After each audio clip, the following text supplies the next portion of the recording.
You're still looking for the answer. Another video, another opinion, another strategy. Something that finally tells you what you've been missing. But what if you're not missing anything?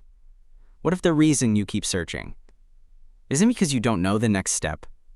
It's because you don't like it.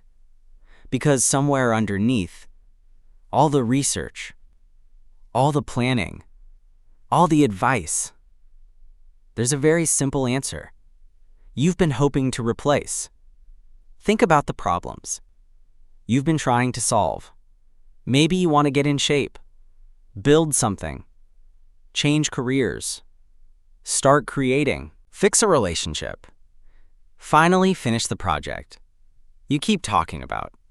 How much information do you actually need to take the next step?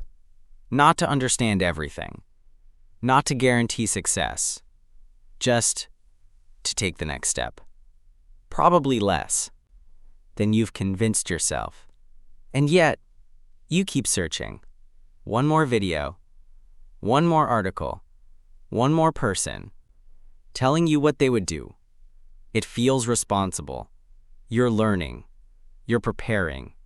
You're making sure you don't make a mistake. But something strange happens. The more answers you find, the more questions appear. Which strategy? Which routine? Which platform?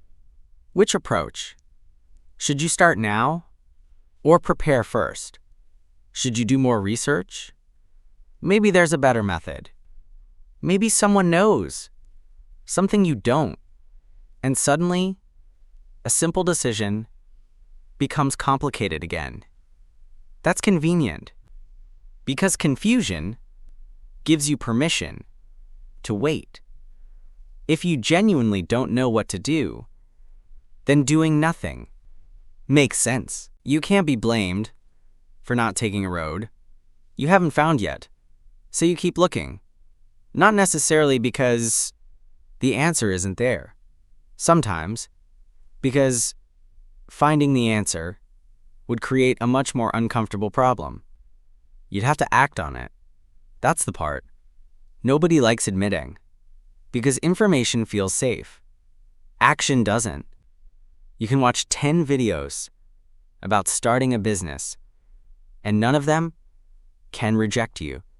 You can spend an evening researching how to get fit without discovering how difficult consistency actually feels.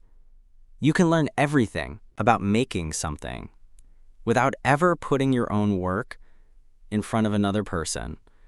Research lets possibility stay possibility. Action forces possibility to become reality.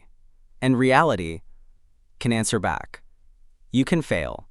You can look inexperienced. You can discover that you're not as good as you imagined. You can spend weeks working and receive almost nothing in return. As long as you're still preparing, none of that has happened yet. Your potential is still unlimited. Your plan can still work perfectly. Your future can still become anything. Maybe that's why uncertainty can feel strangely comfortable. You say you hate not knowing, but sometimes not knowing protects you, because as long as you're confused, you don't have to test yourself. Sometimes confusion isn't the problem. Sometimes confusion is protection. And the smartest people can become especially good at maintaining it because they can always find another variable, another perspective, another risk, another reason. The decision deserves more thought. They don't call it avoidance. They call it being careful. They call it research. They call it making the right decision. And sometimes that's exactly what it is. Some decisions really are complicated. Some mistakes really are expensive. Sometimes you genuinely need more information, but not every decision is one of those decisions.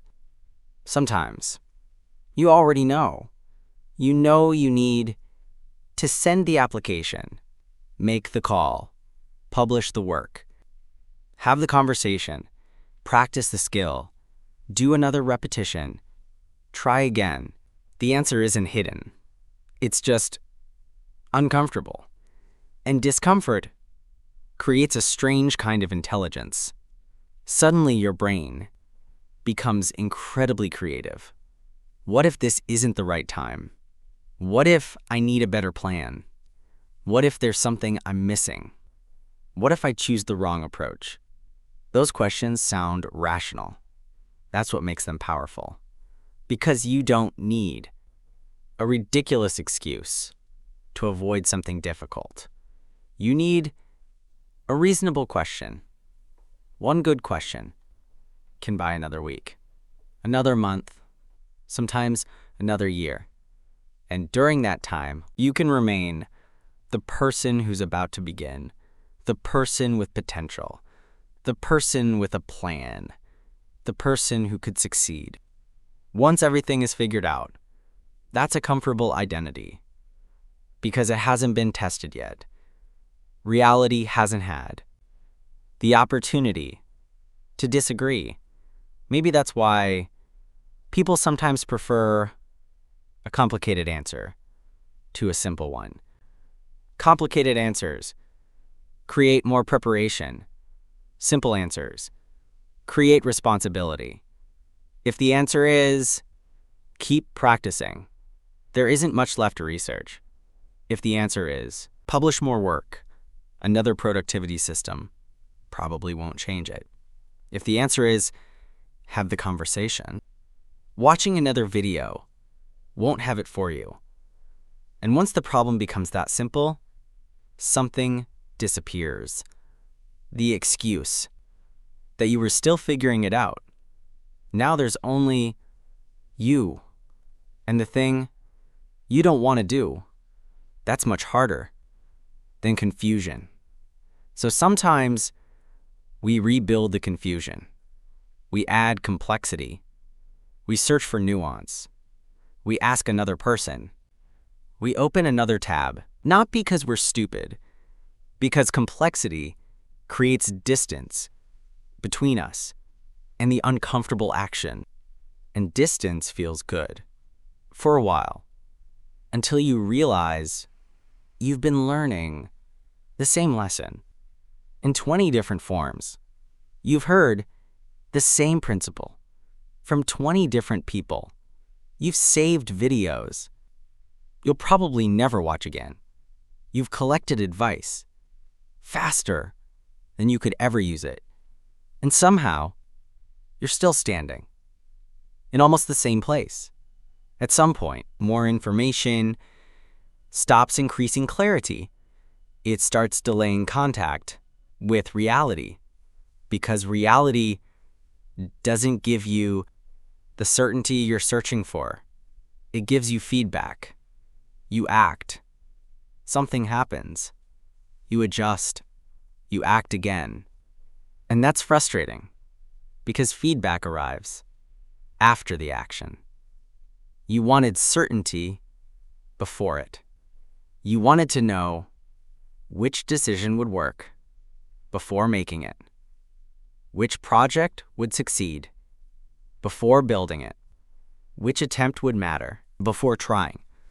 But maybe that's the information you are never going to find inside another video. Some answers only exist on the other side of doing something. You can't research your way into them. You have to create new information by acting. And maybe that's what you've actually been avoiding. Not work, not effort, not even failure. The moment when thinking stops and reality gets a vote. Because once reality gets a vote, the fantasy changes. Maybe you're good, maybe you're not. Maybe the idea works, maybe it doesn't. Maybe you chose correctly, maybe you'll have to start again. You don't know, and no amount of preparation can completely remove that. So maybe you don't need another answer. Maybe you don't need another strategy, another opinion, another hour, trying to make the next step feel certain. Maybe the question you've been asking isn't difficult. 14. Because the answer is hidden. Maybe it's difficult because somewhere underneath all the noise, you already know the answer, and you've been searching for one you'd rather hear